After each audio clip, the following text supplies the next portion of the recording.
Hey guys, it is 9:39 in the morning, and the first thing that I'm starting with today is actually the edits for Cut to the Kill, which means that I need to start with the edits that I did over the weekend and move those into the Word document first.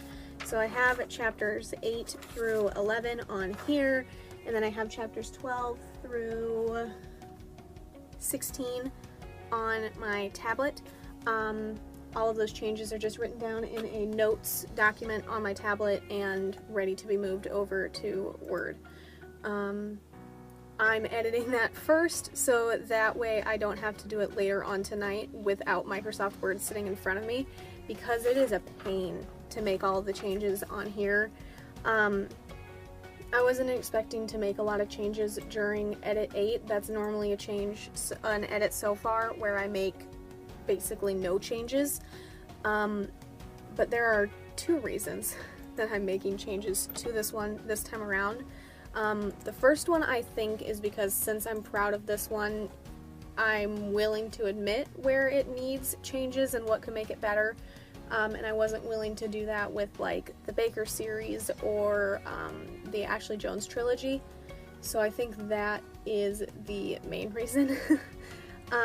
But the second reason is because a lot of the things that I'm changing are he said, Thomas questioned, things like that, because a couple weeks ago on Twitter I share snippets of my books roughly every Thursday. I used to do it more often, but now it's mostly just Thursdays. And one time, somebody retweeted one of my tweets, and then somebody else replied to that person to give me editing advice and called my prose choppy because there were one Jacob said, and Jacob's name was listed in the paragraph as well. And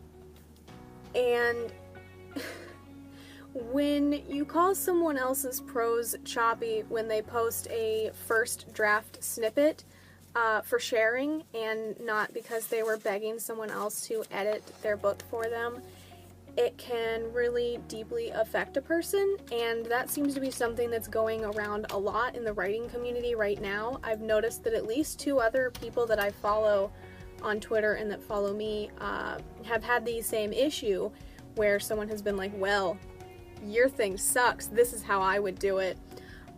That's really cool, but I don't recall begging you to edit my thing. And I think people don't understand how much it can affect someone when you offer unsolicited advice of any kind and then call it advice, because it's not. It's just harsh critique when it wasn't asked for. If you were my critiquer or my beta reader or my critique partner or anything like that, then sure, offer your advice all you want, but you aren't. You're a random writer on Twitter that I've never spoken to before and never seen the name of. So I wasn't asking for your opinion, but I really appreciate your help. But that has made me incredibly self-conscious with Cut to the Kill. Anytime that I see Thomas said, the landlord said, Holden asked, anything like that, I'm like, well, if I remove all of those, can people tell who's talking? Because none of them should be there, because, well, that makes my prose choppy. And that's what most of the changes are. And other ones are removing certain adverbs. I'm not one of the people who believes in never using adverbs. I think it's a stupid rule. I know a lot of people who think it's a stupid rule.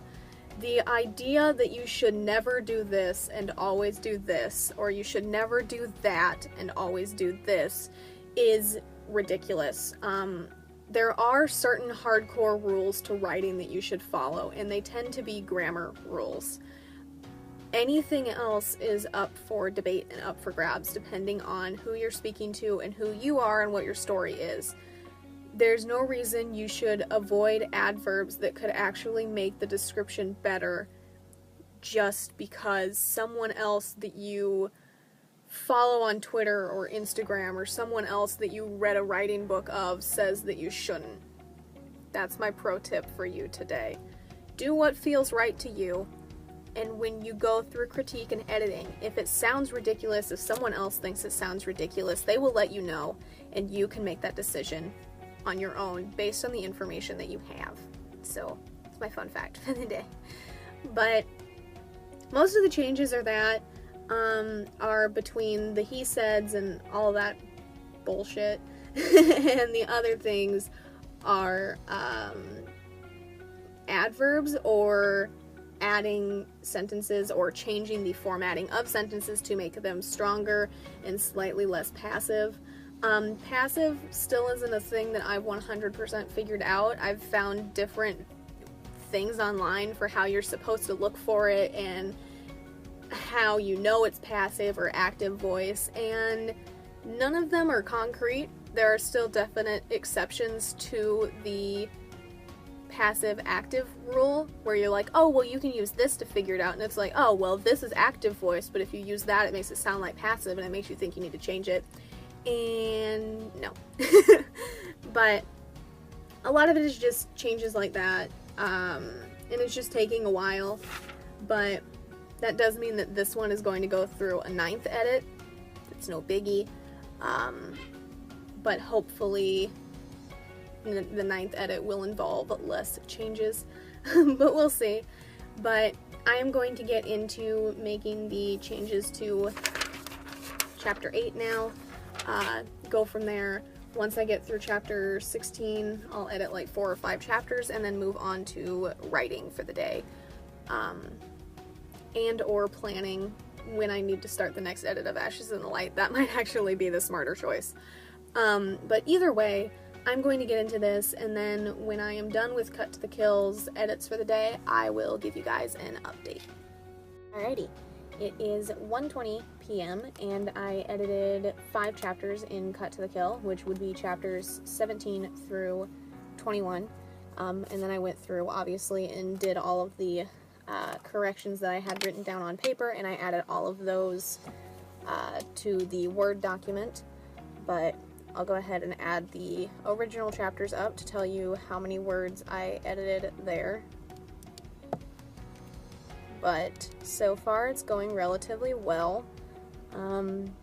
I've expanded on a few more sentences. I fixed a few things between the detectives in New York because Kathy Baker is in this book, and she seems nice-ish here, both because she's drunk most of the time and because she's rather beaten down at this point, so she's rather docile compared to usual. But there's actually a line in this book, and I forgot it was there, where one of the detectives is the only person in, like, all of the history of my books to ever say that Kathy isn't the great detective that everyone thinks she is. So, I made sure to keep that. But those 5 chapters, it was 6,552 words. If I can find a pencil, I'm going to write that down so I can add it to my journal later. I don't think I have a pencil in here. Oh, I found one. But that leaves us with chapters 22 through 40 and then an epilogue to continue editing. I'm going to do my best to finish it this week so that way I don't have to worry about it on the weekend. And then I can start edit number 1 of the past tense version of Man of Darkness on Friday or Saturday, hopefully. That is the plan. That is a novella. It's much shorter than any of the novels I am editing right now, so it should be a relatively quick edit. Edit 1 is just a normal read through, I do believe, and then after that we move on to like Grammarly and Google Translate and all of that. But once edit 8 of Cut to the Kill is complete, I'm going to let it sit for a while, edit Man of Darkness, go through the next edit of Ashes in the Light, and then when I come back to Cut to the Kill, I will either run it through Google Translate or Grammarly. Most likely Grammarly. I haven't made enough changes that I need to hear it again out loud, because I'm reading it primarily out loud. There are times where my voice just won't handle it anymore, and in that case I read it in my head. But for the majority of the time I'm editing out loud, so I don't think I need to run it through Google Translate again, because I'm not making big enough changes that I need that. but Grammarly is another extra layer to help see if I've missed anything super glaringly important. I've said this a million times before, but I don't believe in accepting everything that Grammarly suggests, and Grammarly still misses things. And that's why I do all of the other edits as well. And it's why I don't accept everything that Grammarly suggests, because there are a lot of times and I'm like, none of that makes sense, but I appreciate your suggestion. But I'm done with Cut to the Kill for the day, so I'm going to go ahead and save the Word document and go from there. I'm going to put the Dwindling Fire of a Detective on KDP today. I might honestly remove the ebook versions because I really don't want to do an ebook again. I don't want to reformat it for another Kathy Baker book. Kind of just biding my time, either until everyone forgets they exist or until I can buy all the copies and remove them from Amazon. But I mean, once I get close to publishing Ashes in the Light, hopefully in March, I'm going to remove the Baker series as well as the Ashley Jones trilogy from my website. They're just there right now, so that way I have things on my website, but they'll be removed before I release Ashes in the Light. So I think I'm just going to remove all of the ebooks and not worry about that. So that's my plan. So I'm going to put that into the paperback version on KDP and go from there. I think I'm going to start with research. I don't feel like actually physically writing right now. I don't want to work on The Spectator. I don't want to work on MOH. I don't want to do any of that at this very moment. Unsurprisingly, Monday was going surprisingly well until a little after 11 when I had an anxiety attack. And I'm not in the mood to write anything right now. So I think I'm going to go back to my Atlantis research, despite how much the article on it sucks. But I'm going to do that. I want to try and finish that research this week as well, so I can move on to another Lost City and go from there. But I've talked long enough and procrastinated long enough by talking, so I'm going to go ahead and start with KDP first and then move on to Atlantis research. Hopefully it'll go well, and if everything runs relatively smoothly, I will move on to The Spectator. But either way, once I actually accomplish something, I will update you guys again. Alrighty. It is 3:27 p.m. and instead of doing any research or anything like that, I haven't made it back around to that yet, I suppose. But instead of doing any of that, I actually recorded a video for my mostly untouched book planning series. The first video that I did for it is one of the more popular, most watched videos on my channel, so it's probably time that I did another one at some point. But this one I did on Character Planner. It's an app that I have on my Android tablet, and I'm going to have to see if it's on Apple devices as well before I actually get into the video, or I suppose the editing process of the video. But I recorded the screen and recorded the audio on my Blue Yeti at the same time instead of doing a voiceover for it. I'm hoping that goes relatively well. I feel like there are some places that I'll still have to do voiceover for instead, but we'll get there. For today, I am finally making the video on my Blue Yeti public. I just hadn't gotten around to that yet, but that is what I'm going to do now.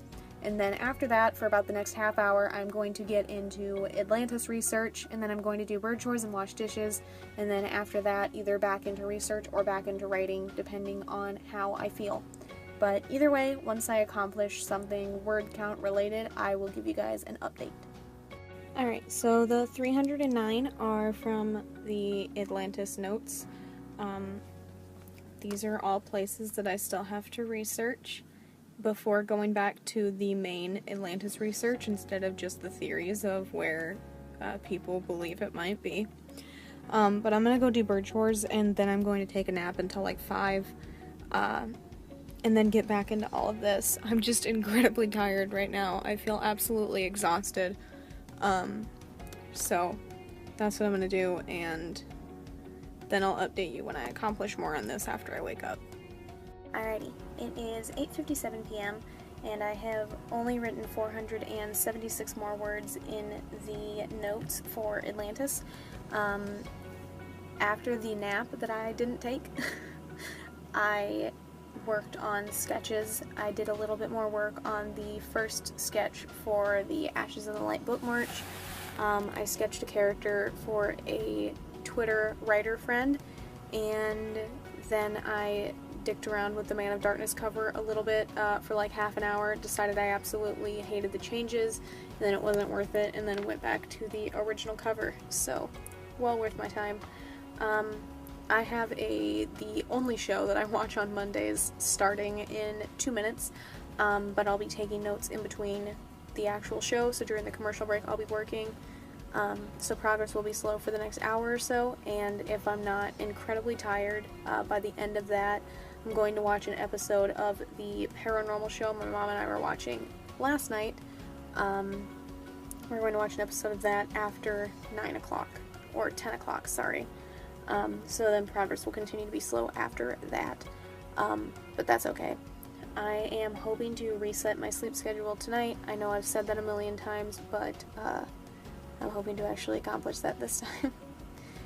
But regardless, I will give you guys at least one more update on word count progress before I go to sleep or before I take a nap or whatever ends up happening.